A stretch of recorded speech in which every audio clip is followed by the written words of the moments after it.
y'all, welcome to the vlog.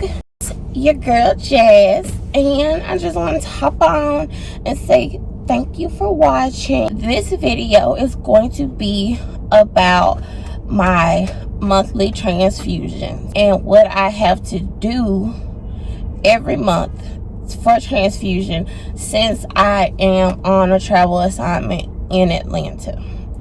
So currently I'm on my way to work, and in the morning when I get off, I am going to, for one, go get my eyelashes fixed. I have to use my GPS because I don't know how to get to work from my hotel yet, because every day the GPS takes me to work a different way. Yo, everybody come get your bounce on, get your bounce on, get your bounce on.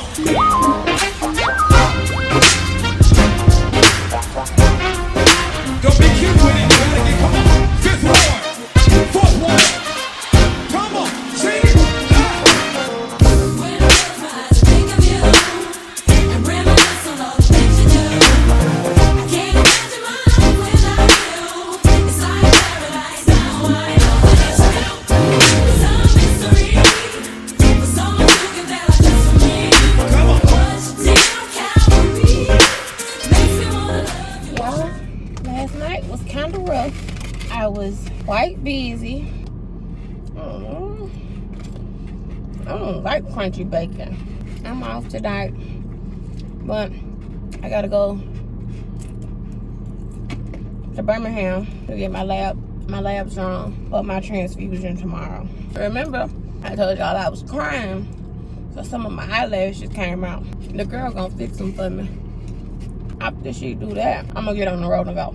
I work on a hematology oncology unit. I take care of kids with sickle cell, cancer, and other blood disorders. I love cheese, grits, and bacon, but I could not make cheese grits to save my life. That was the best piece of bacon I had. Let me start over, because I know Britt gonna have a fit when she see this. Hi, welcome to Hot Mess Express. If you didn't know, now you know.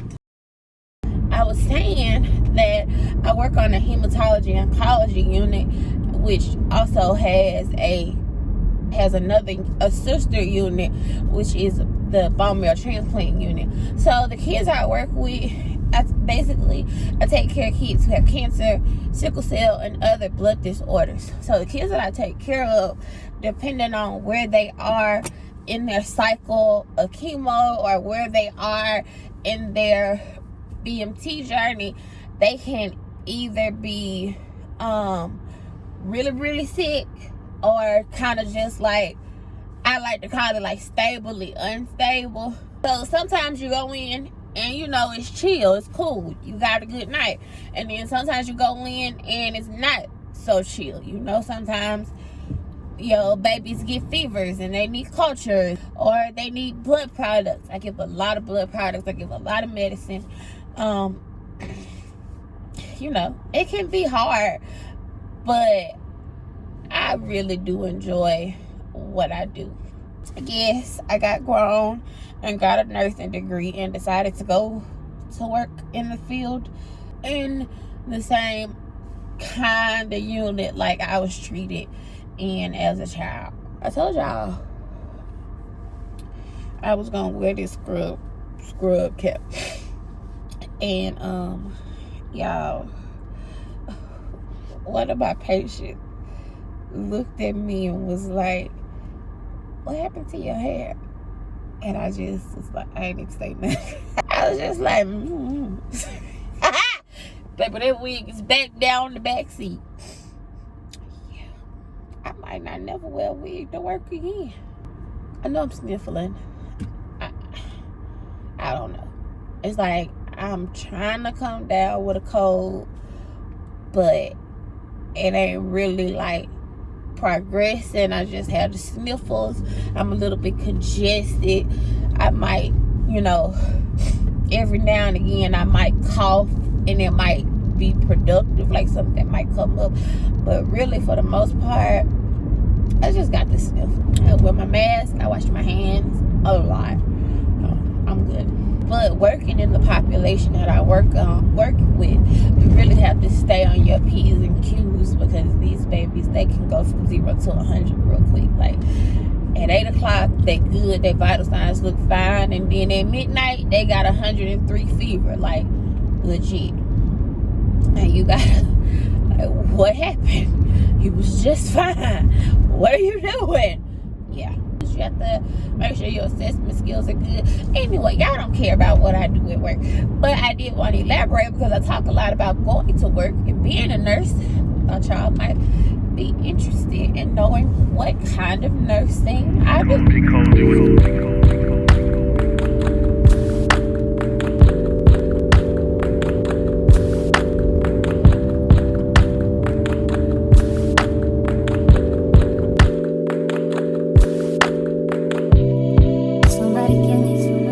Somebody tell me the answers. Me and you isn't the answer.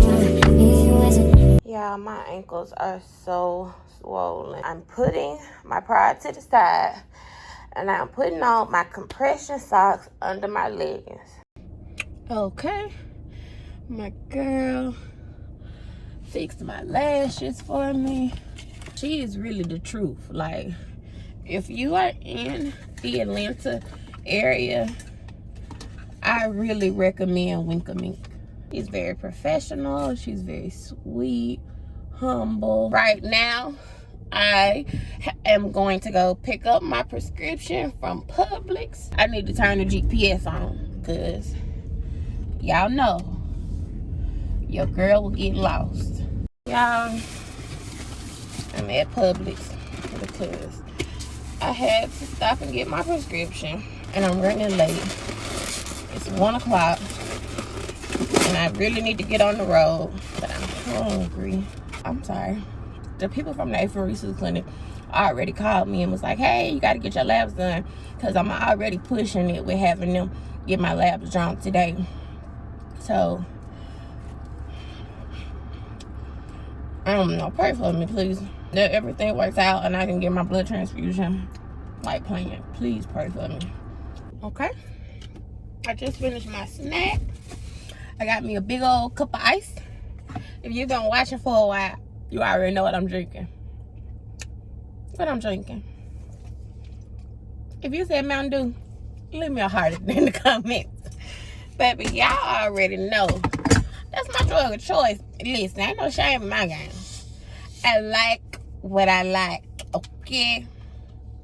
The caffeine is just an added bonus, baby. I need that bonus right now, though.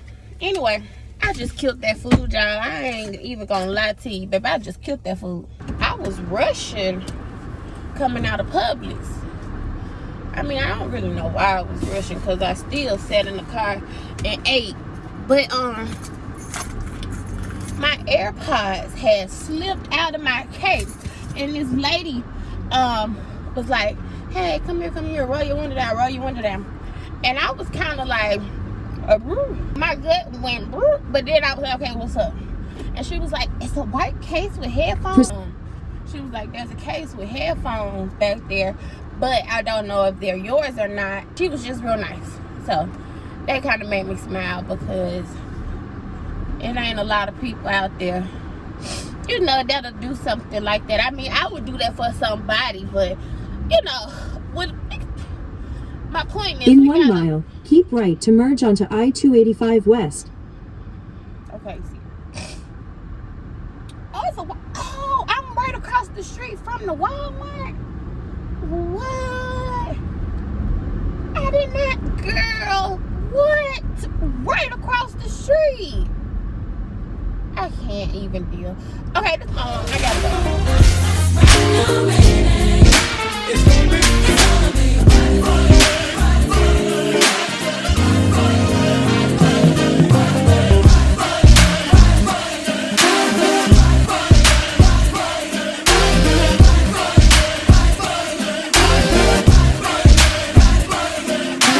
I have crossed the Georgia-Alabama state line. It is 1:37. You know, time went back. I lost an hour. According to GPS, I have an hour and 8 minutes until I reach my destination. I'm going straight to the hospital. so I can get my labs drawn. Yeah, I am sitting in my car outside Kirkland Clinic, and excuse me, one, I'm exhausted, but two, y'all, this lady that was drawing my labs, she had to stick me twice to get the blood that we needed.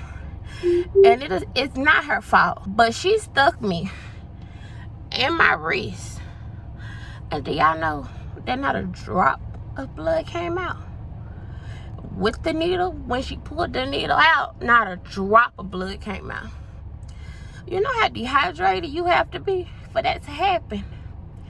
And I don't know, it's just like it's like you just be pushing yourself and pushing yourself and pushing yourself. And when are you gonna realize that, baby, grace ain't gonna take you very far for long now? You know, God said faith without work is dead. He didn't say do stupid shit and think I'm gonna just make it all right every time, because that's what I'm been doing. And I mean, I don't know what God say, I'm just saying. My point is, like, I constantly push myself, and it's just what I've always done, y'all. I've just always gotten up and put one foot in front of the other. And you know, I'm at work, I'm running around like a chicken with my head cut off. I don't drink that much water at work. I don't drink that much water when I get off of work. And it's like, people are like, what do you do? Nothing. Literally, it is only by God's grace that I am here every day and I'm alive and well. It is only by God's grace that I am not laid up in somebody's hospital. And I just want to say that I acknowledge that. And I'm not trying to act like this is some life-changing moment for me, but it just really like kind of messed me up. Like, that lady stuck me in my wrist right here, and not a drop of blood came out. And I was just dumbfounded. All I can say was, I'm sorry. I ain't had no water today.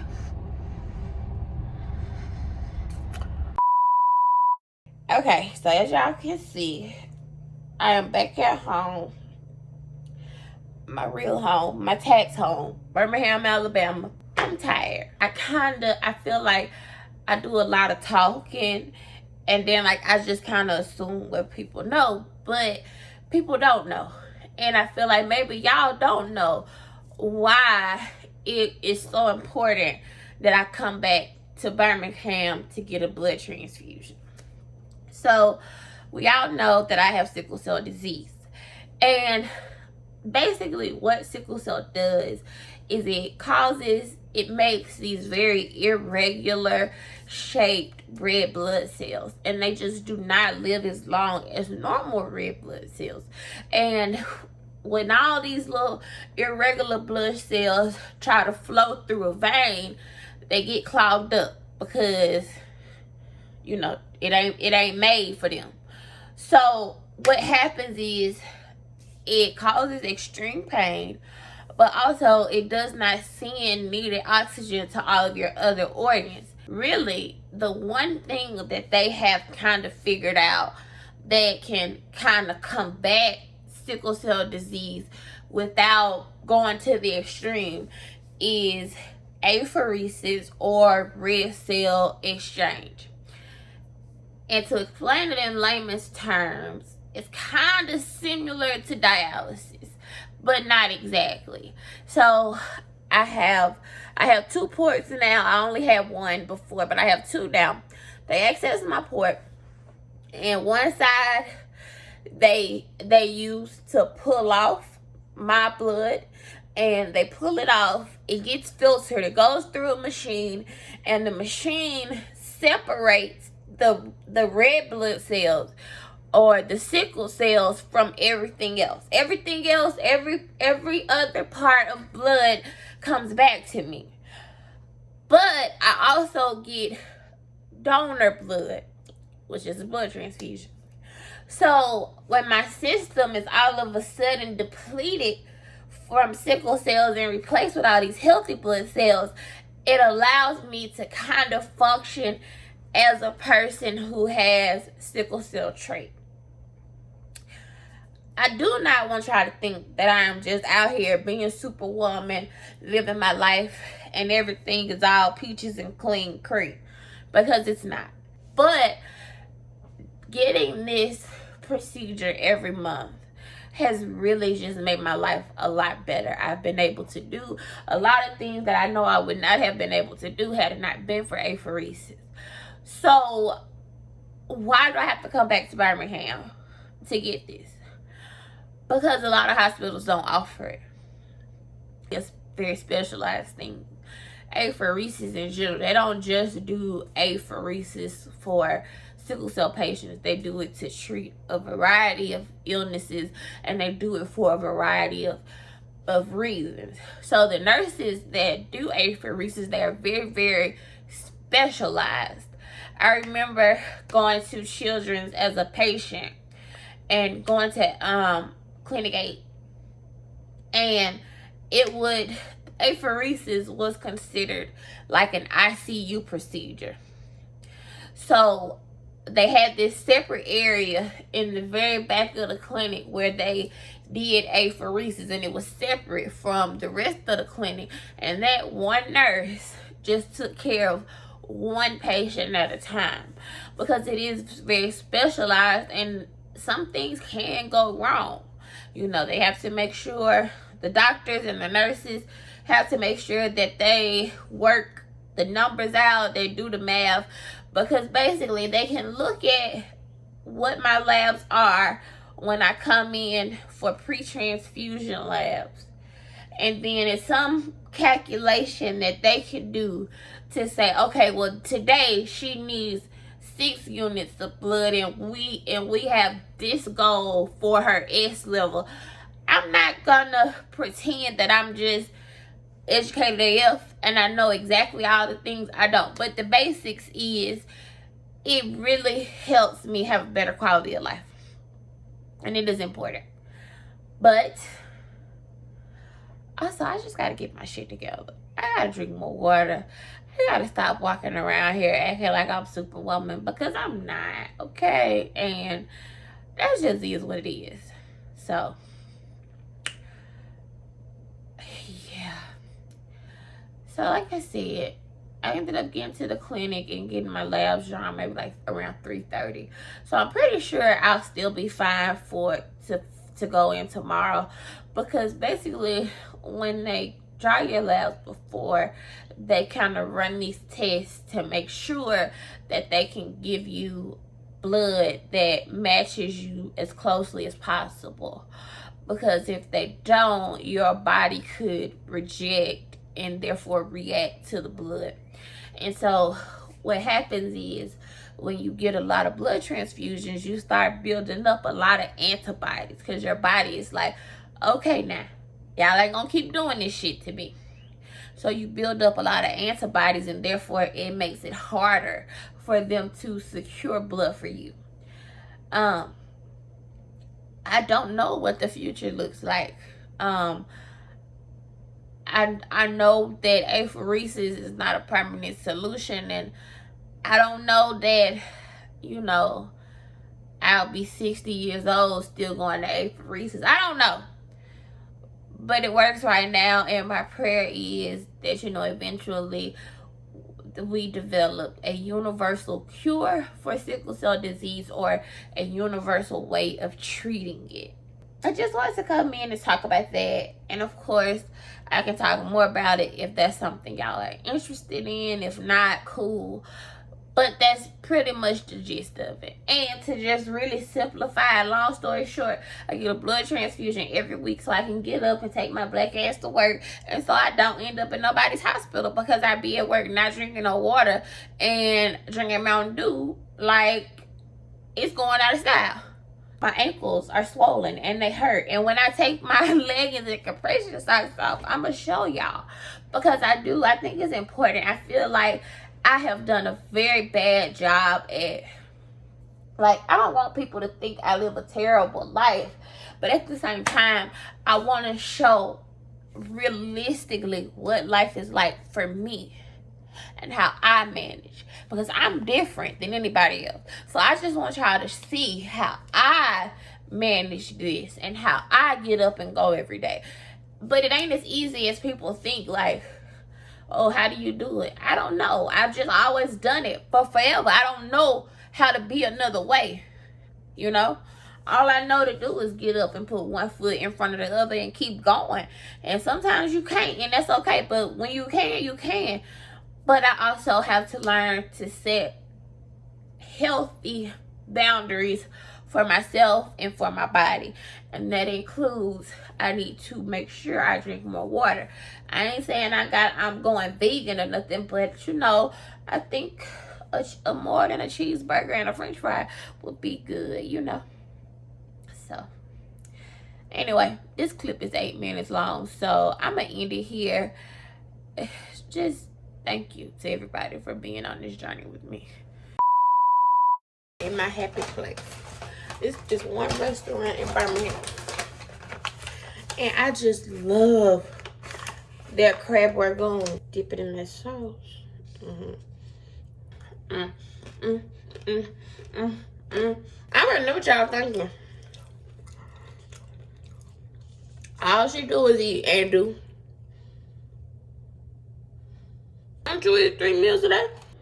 I don't even really know if y'all can really tell how swollen my ankles are, but especially on this leg, like, you can clearly see that my leg is a lot smaller than that ankle. Sometimes this just happens, and it ain't nothing I can do. And I don't want to hear about my unshaved legs. I ain't got no man. What I need to shave my legs for? My toes are cute though. Okay, bye. Getting ready to walk out the door for transfusion. I just threw on this little jumpsuit that was in the closet. And I'm finna go because I'm running late. Oh, when it all falls down. It's the real one, baby. I'm telling you, Chi-town stand up. down. Oh, when it Southside, we gon' set. Alright, we are done with apheresis. Y'all, my feet and my ankles hurt something bad. I can't wait to get home and lay down. But we're done. Got my pressure dressing on. And yeah. Yeah. It's like 6:20. Baby, when I tell y'all I came in this house and laid down and went to bed, I did. I just wanted to come on here, let y'all know that I'm okay. I just been resting. I'm finna lay back down. Thank you so much for watching this video. Thank you for going to apheresis with me this morning. I'm gonna take my medicine and lay down as I am truly exhausted. Yo, everybody come get your bounce on, get your bounce on, get your bounce on.